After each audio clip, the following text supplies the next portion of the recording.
Incest, which refers to intimacy activity between close relatives, is widely regarded as a social and biological taboo. Evidence of incest prohibitions dates back to prehistoric times. Archaeological discoveries indicate that early Homo sapiens likely avoided inbreeding due to its detrimental effects on children's health. This avoidance was a survival strategy to prevent the combination of harmful genetic traits, thereby maintaining the population's overall fitness. As humans transitioned from small, nomadic groups to larger, settled communities, establishing clear rules about intimacy relationships became increasingly crucial. The incest taboo emerged to regulate intimacy relationships, ensuring social stability and the growth of communities. It played a crucial role in the development of kinship systems by defining permissible marriage partners, thereby establishing complex kinship networks. These networks facilitated cooperation and alliances between different groups. In many societies, the incest taboo became more than just a rule.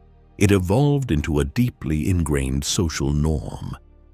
This norm was often reinforced through myths, folklore, and religious teachings that portrayed incest as a grave moral sin. Such cultural methods ingrained the incest taboo in the collective consciousness, ensuring its enforcement across generations.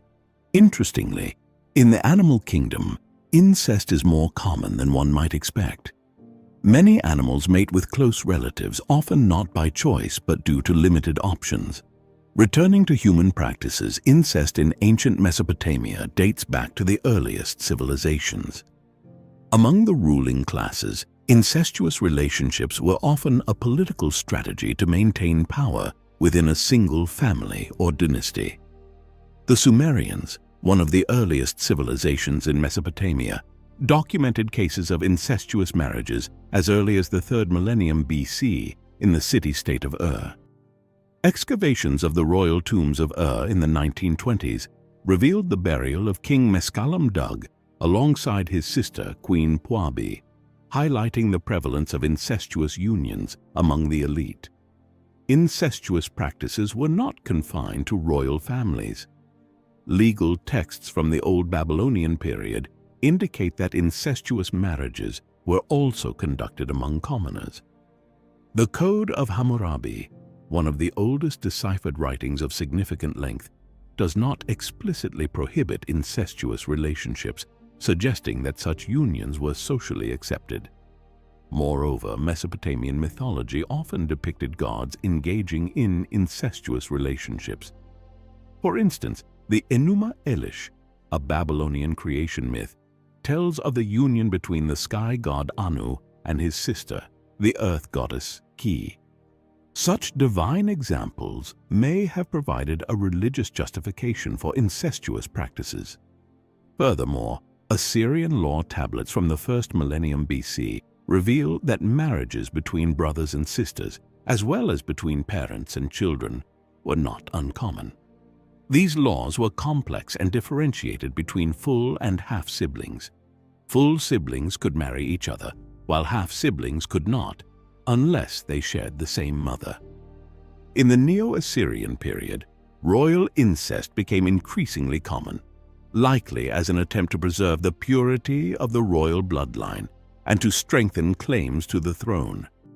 Assyrian king Ashurbanipal, for instance, is known to have married his sister, and such practices were likely common among the Assyrian nobility. In contrast, the Akkadian Empire, which emerged in the 24th century BC, appears to have had stricter rules regarding incest. The laws of Eshnunna, a legal code that predates the Code of Hammurabi, explicitly disallowed marriages between siblings and between parents and children.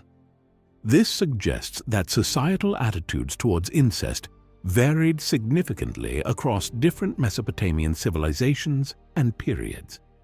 Despite these variations, it is clear that incestuous practices were a significant aspect of ancient Mesopotamian society, deeply intertwined with political, religious, and cultural norms.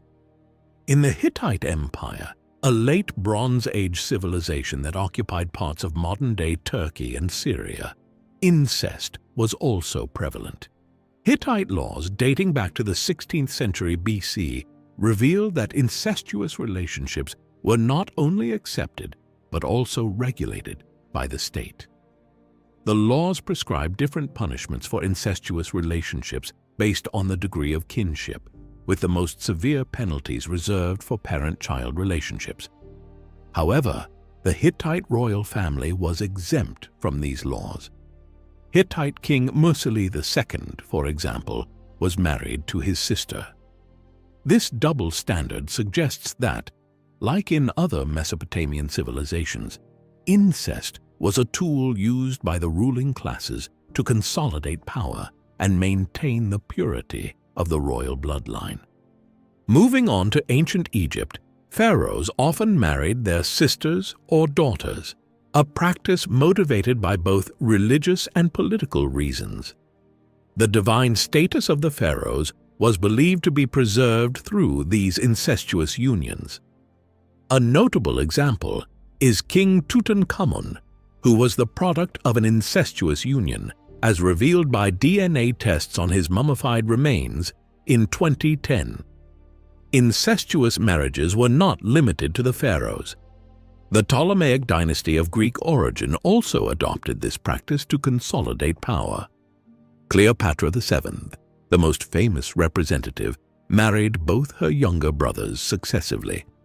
However, the practice was not as widespread among the common people. Incestuous marriages were rare and often limited to the nobility. Common people generally married outside their immediate family, typically within the same social class. The religious beliefs of ancient Egyptians played a significant role in the normalization of incest among the elite, as they believed such unions preserved the divine and royal lineage. The pantheon of Egyptian gods often included sibling couples, such as Isis and Osiris, who were both siblings and spouses. This divine model provided a theological justification for pharaohs to marry their siblings or close relatives. Despite these justifications, incestuous marriages had severe biological implications. King Tutankhamun, for instance, suffered numerous health issues, including a clubfoot and malaria, likely the result of inbreeding. His life was short, ending at the age of 19. Over time, the negative effects of inbreeding became increasingly apparent. The Ptolemaic dynasty experienced a series of health issues and early deaths due to inbreeding. Ptolemy II married his full sister, a tradition that continued for several generations, leading to a weakened bloodline. Cleopatra VII, the last of the Ptolemaic rulers, was herself a product of inbreeding. Her son, by Julius Caesar, Caesarion, was the result of an out-of-family marriage. The practice of incestuous marriages also led to a complex web of familial relationships that often resulted in power struggles and conflicts. Succession of the throne became a significant issue, with multiple claimants often fighting for power. This led to periods of instability and civil unrest, contributing to the eventual downfall of the dynasties. By the end of the Ptolemaic dynasty and the subsequent Roman conquest of Egypt, the practice of incestuous marriages among the ruling class had largely ended. The Romans, with their strict laws against incest, did not continue this tradition. However, the legacy of incestuous marriages in ancient Egypt had already left its mark on the genetic health of the royal bloodlines and the political stability of the kingdom. This brings us to the ancient civilization of Rome, where the topic of incest was complex and multifaceted. To understand it, we must first delve into the Roman concept of marriage. The Romans adhered to a strict rule of exogamy, meaning that marriages were only allowed between individuals who were not closely related. This rule was enforced through laws such as the 12 Tables, Rome's earliest code of law dating back to the 5th century BC. However, the definition of closely related varied over time. Initially, marriage between cousins was disallowed, but this ban was lifted in later periods. The Romans had a unique system of kinship known as the agnatic system, where relationships were traced exclusively through the male line. It meant that a man could technically marry his sister, provided they had different fathers. Like any system, this one was not without its controversies. For instance, the famous case of Emperor Claudius marrying his niece caused a significant scandal. Claudius had to change the law to allow this marriage, illustrating the flexible nature of Roman laws. Moreover, the Roman Vestal virgins, priestesses of the goddess Vesta, were considered to be the daughters and brides of the chief priest, or Pontifex Maximus. Although they were required to maintain a vow of chastity, their symbolic incestuous relationship with the chief priest was a crucial aspect of their religious role. The complexity of Roman attitudes towards incest reflects a society that was both highly structured and adaptable, with laws and norms that evolved over time to accommodate changing social and political realities. The Romans also had a tradition of sacred marriage, or hierogamy, where the king would marry a goddess or a priestess representing a goddess. This tradition, common in the ancient Near East, was often interpreted as a form of divine incest. Thus, in the realm of religion, incest took on a symbolic and ritualistic role, further complicating Roman attitudes towards incestuous relationships. Later, Roman law, specifically the Lex Julia created during the reign of Augustus Caesar, explicitly outlawed marriages between close relatives. This law was later expanded by Emperor Constantine, who made the punishments for incest more severe. In contrast to the Romans, the ancient Persians had a more lenient view on incest. The Zoroastrians, one of the oldest known monotheistic religions originating in ancient Persia, practiced a form of incest known as next-of-kin marriage, or exwedoda. This practice involved marriages between close relatives, including siblings and parents with their children. The Zoroastrians believed that such marriages increased spiritual kinship and brought them closer to their deity, Ahura Mazda. The practice was encouraged by religious texts such as the Vendidad, one of the primary texts of the Zoroastrian faith. However, it's worth noting that the extent and prevalence of Swedoda in ancient Persian society remain a subject of debate among historians, with some arguing that the practice was not as widespread as the texts suggest. The Inca Empire, one of the most powerful and sophisticated civilizations in pre-Columbian America, also practiced incestuous marriages, specifically among the royalty. Inca emperors often married their sisters to maintain the purity of the royal bloodline and consolidate their divine status. This practice was seen as essential for preserving the sanctity and continuity of the ruling lineage, reflecting the broader theme of using incest as a political and religious tool across various ancient civilizations. Much like the ancient Egyptians, the Incas believed in preserving the purity of their royal bloodline. The Sapa Inca, or emperor, often married his sister, as the Incas believed that their rulers were descendants of the sun god, Inti. These incestuous marriages were seen as a way to maintain their divine lineage. However, this practice was exclusive to the royal family, and commoners were strictly prohibited from marrying close relatives. In the annals of Chinese history, incest, particularly among the royal and noble classes, has been a subject of both fascination and taboo. The earliest recorded instances date back to the Shang dynasty, where brother-sister marriage, known as Sheng Dihun, was common. However, the Zhou dynasty, which followed the Shang, introduced the Rites of Zhou, a text that served as a guide for social norms and behavior.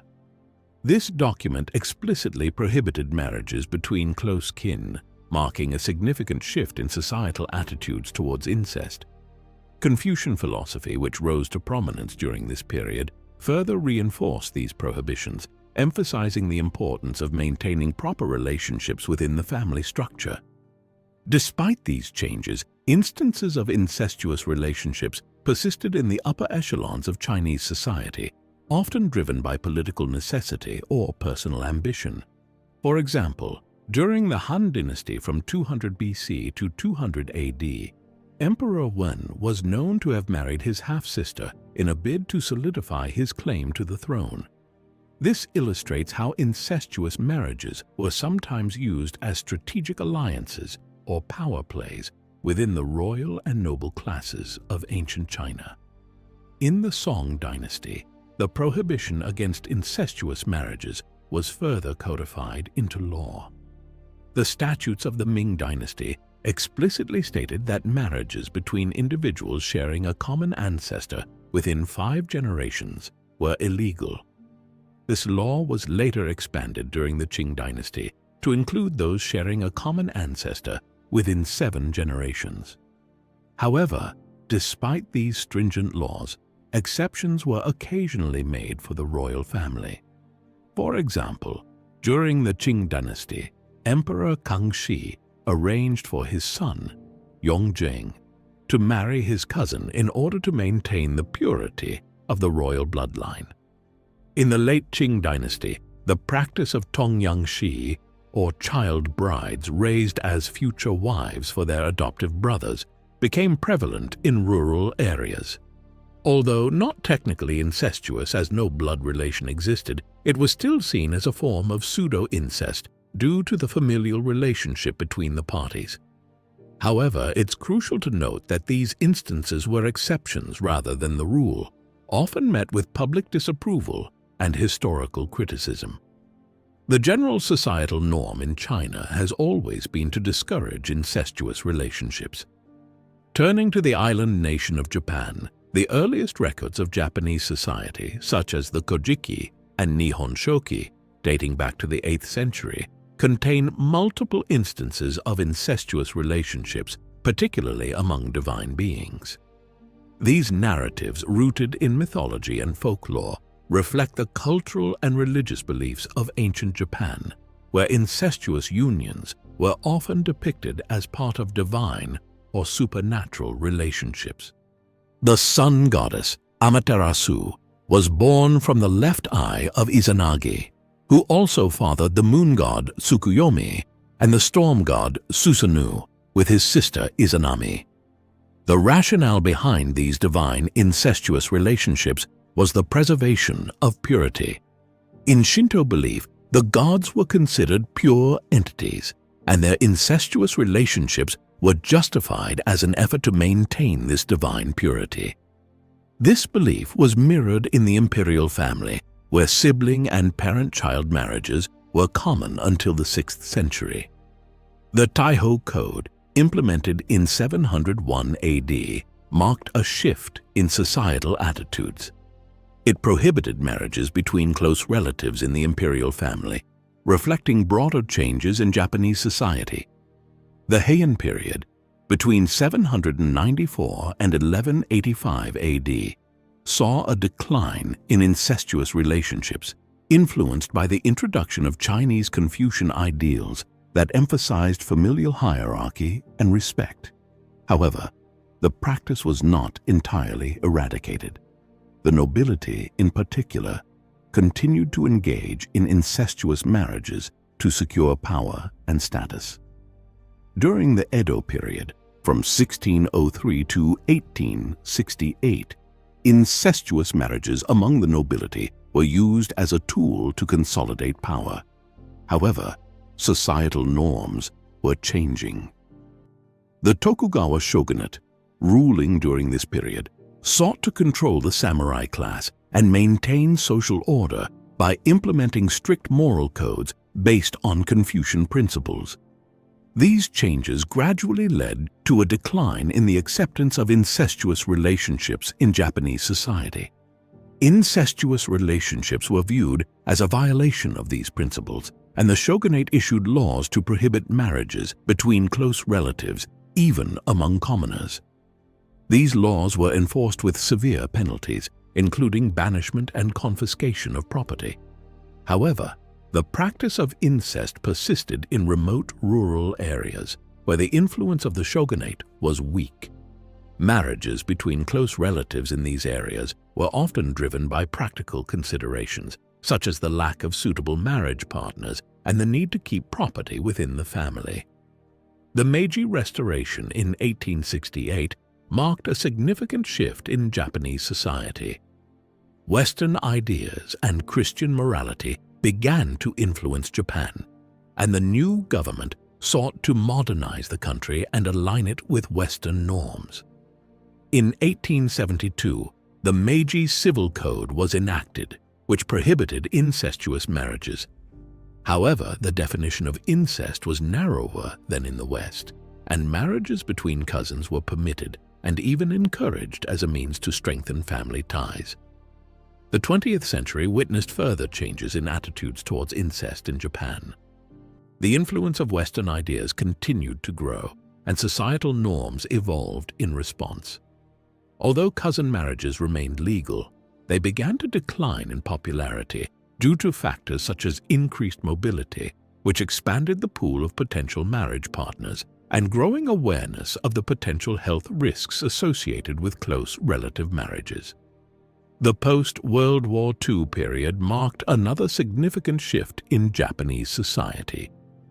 During the Allied occupation, efforts were made to democratize Japanese society, leading to the introduction of a new constitution and legal codes. The new Civil Code of 1947 maintained the prohibition on incestuous marriages, but the definition of incest was expanded to include relationships between in-laws and step-relatives.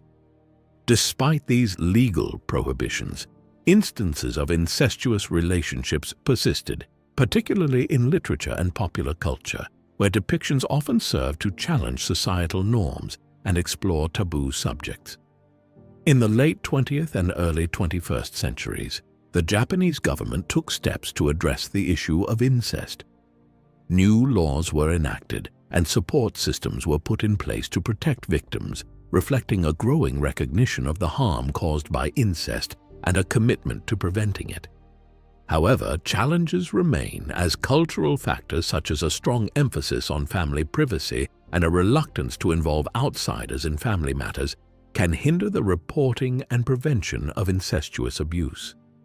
Moreover, the legal definition of incest in Japan remains narrower than in many Western countries, with marriages between cousins still legal, reflecting a lingering influence of historical practices.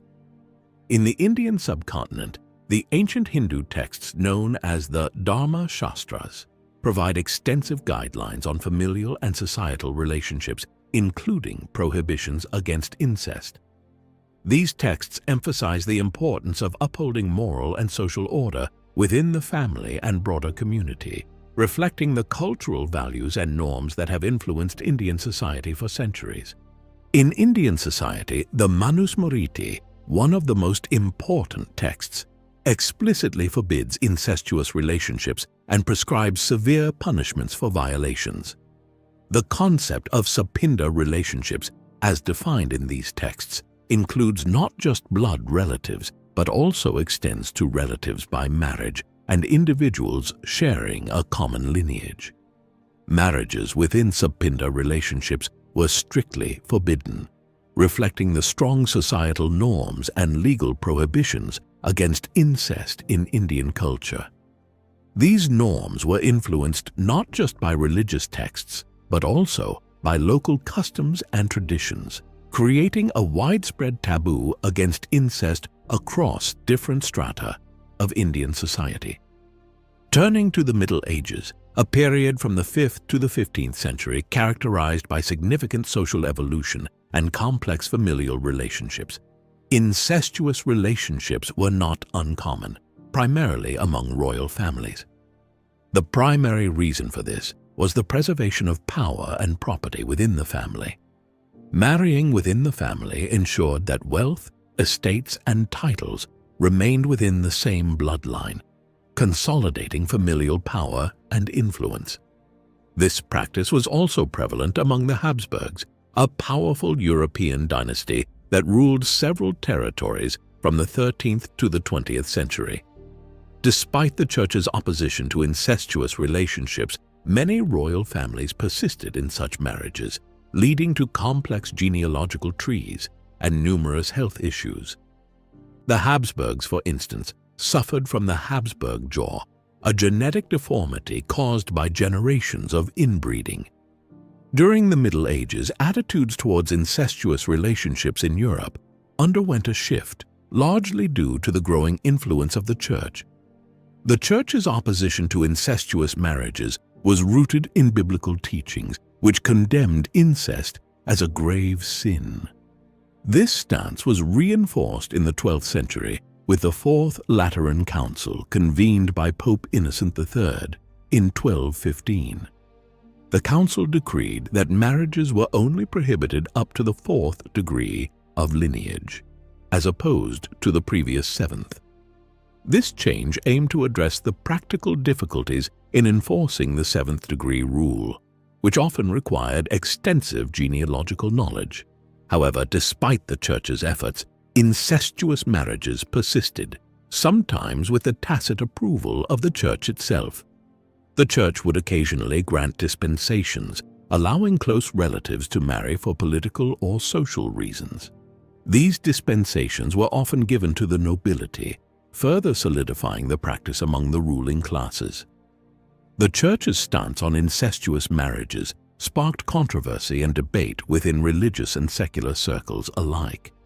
Debates within the Church regarding the appropriateness of prohibitions and the granting of dispensations were not uncommon. Some criticized the Church for being too lenient, while others deemed it too strict. Despite the Church's official stance, many bishops and cardinals hailed from noble families and often leveraged their positions to advance their family's interests, even arranging marriages between close relatives to consolidate power and wealth. This disregard for the Church's prohibitions fostered a culture of nepotism and corruption within its ranks, eroding its moral authority and credibility. Such practices were not confined to the Catholic Church alone. The Orthodox Church, with its separate development and traditions, also witnessed instances of incestuous relationships among the clergy, driven by similar motives of consolidating power and wealth within familial circles. The Church's involvement in such marriages precipitated a crisis of legitimacy, fueling calls for reform within its ranks and ultimately paving the way for the Protestant Reformation in the 16th century.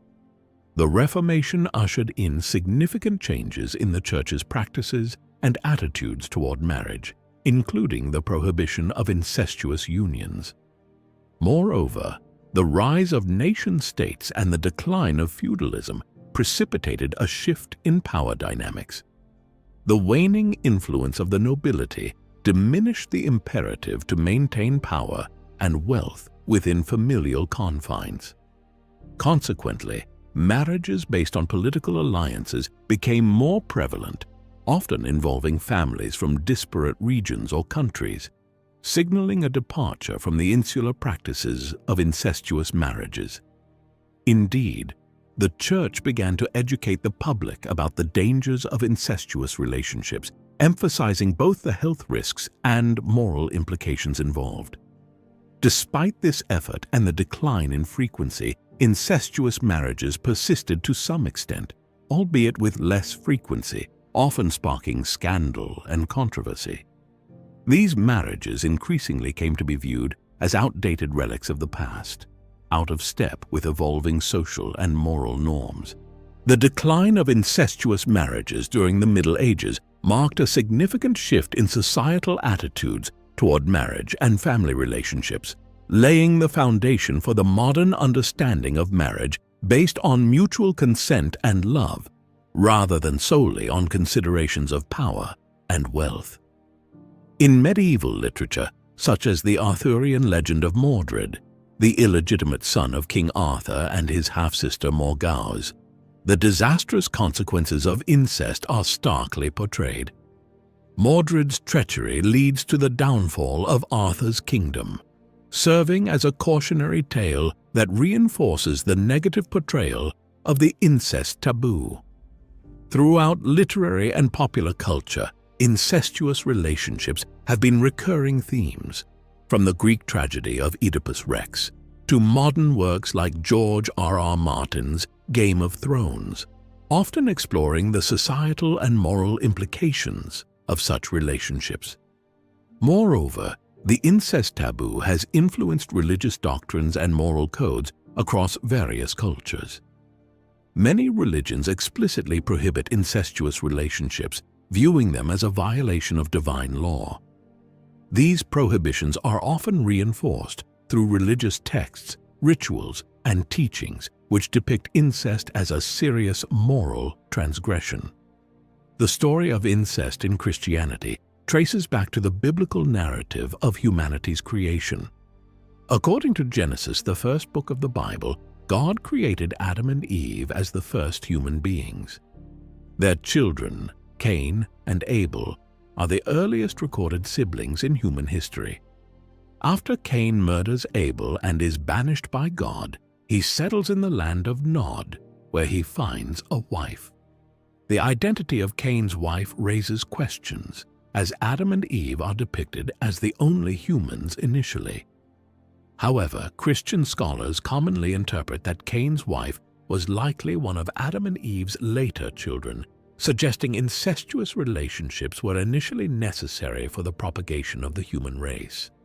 This interpretation finds support in Genesis, which mentions Adam and Eve having other sons and daughters. Further into the biblical narrative, we encounter another instance of incest in the story of Lot and his daughters. Lot, a righteous man residing in the city of Sodom, flees its destruction with his daughters. Believing themselves to be the last survivors, Lot's daughters, fearing their family line will end, conspire to make their father drunk and engage in intimate relations with him to conceive children. The offspring of these incestuous unions, Moab and Ben-Ammi, became the ancestors of the Moabite and Ammonite nations, respectively. The Bible later explicitly prohibits incest in the book of Leviticus, indicating a shift in societal norms as the human population increased and diversified. This prohibition reflects an evolving understanding of morality and familial relationships within Judeo-Christian tradition. In Christianity, this prohibition aligns with teachings that emphasize the sanctity of the family unit and the importance of respecting boundaries within familial relationships. Similarly, in the Islamic world, the Quran, the holy book of Islam, provides clear guidelines on prohibited degrees of kinship for marriage, effectively delineating boundaries for incestuous relationships. Surah An-Nisa, one of the chapters in the Quran, explicitly forbids marriages between individuals who share a blood relation, including parents and their children, siblings, and relations through breastfeeding, known as Rada, or milk kinship. The Hadiths, the sayings and actions of Prophet Muhammad, further reinforce these prohibitions.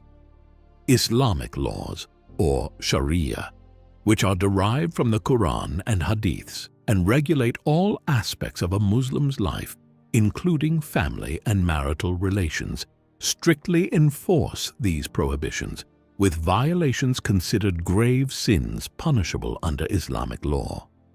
Consequently, societal norms and laws against incest in Islamic societies are deeply rooted in these religious teachings, presenting a common feature across different Islamic societies, regardless of cultural or regional differences. Hindu mythology, renowned for its rich narratives and characters, presents an intriguing tale on the topic. According to legend, Brahma, the creator deity, fashioned the universe and all living beings, including Saraswati, who emerged from Brahma's own body. Saraswati embodied knowledge and wisdom, capturing Brahma's admiration. Brahma's infatuation with Saraswati resulted in a controversial union between them. drawing the ire of other gods, particularly Shiva, who punished Brahma for his incestuous behavior by decapitating one of his 5 heads. Despite its scandalous nature, this tale holds significance within Hindu mythology. Among the Ashanti, one of Africa's earliest civilizations, incestuous relations were traditionally regarded as a profound transgression. The Ashanti believed that such unions disrupted both spiritual and social harmony, warranting severe penalties for those involved. Similarly, in southern Africa, among the Zulu and Xhosa peoples, incestuous relationships were strongly condemned, with violations often resulting in social exclusion and punitive measures.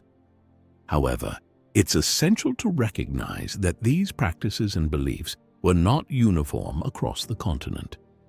Africa's vast cultural diversity meant that attitudes towards incest varied significantly from one community to another. With the onset of colonialism in Africa, substantial shifts occurred in societal norms, including those pertaining to incest. Colonial powers imposed their own moral and legal standards on the societies they governed, often disregarding indigenous customs and traditions.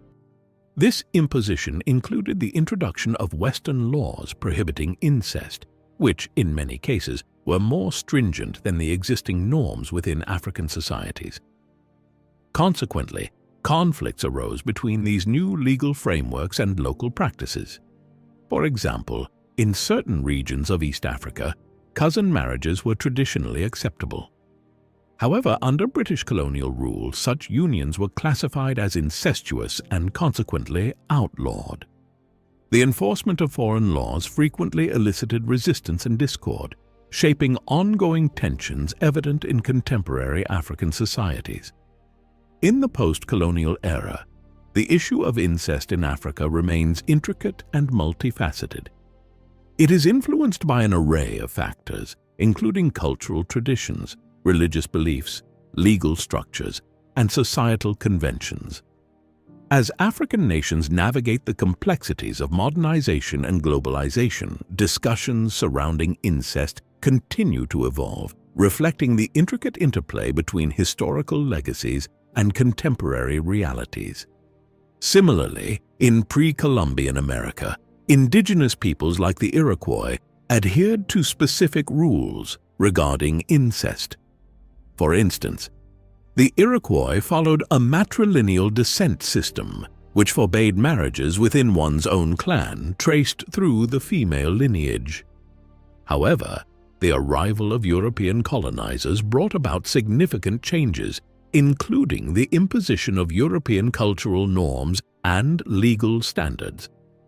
The Catholic Church, influential among the colonizers, held strict views on incest, considering it a grave sin with severe penalties such as excommunication or even death. The imposition of European laws and norms, such as the Siete Partidas implemented by Spanish colonizers, had a profound impact on indigenous societies. These laws often defined incest more broadly than the indigenous customs, prohibiting marriages within closer degrees of consanguinity than were traditionally forbidden. This led to a shift in societal norms regarding incest among indigenous peoples, with practices like cousin marriages, once acceptable, becoming stigmatized under European influence. The development of laws against incestuous marriages in the United States and other American societies reflects a combination of societal taboos inherited from European influence and practical concerns about genetic health. By the late 19th century, every state in the U.S. had enacted laws prohibiting incestuous marriages, with penalties ranging from fines and imprisonment to the death penalty in severe cases. These laws aim to prevent both the social taboo associated with incest and the potential genetic risks associated with offspring from close relative marriages. Advancements in genetics and understanding of heredity in the 20th century further reinforced societal and legal prohibitions against incest. Scientific studies demonstrated a higher risk of genetic disorders among offspring of close relative marriages due to the increased likelihood of inheriting harmful recessive genes.